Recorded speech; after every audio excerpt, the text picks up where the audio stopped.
In a small house on the outskirts of the city lived a cat named Mimi.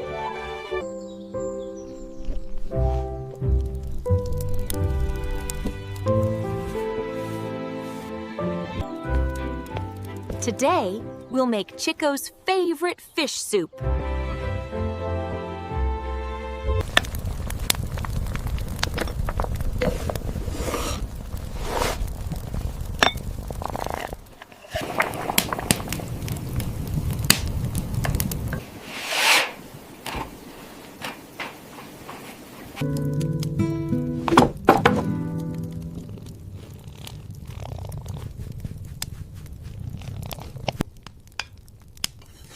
Cooking isn't just about taste.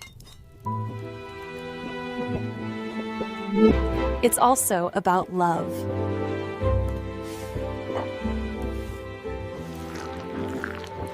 Enjoy your meal. Thank you, Mom. Mom is the best cook in the world.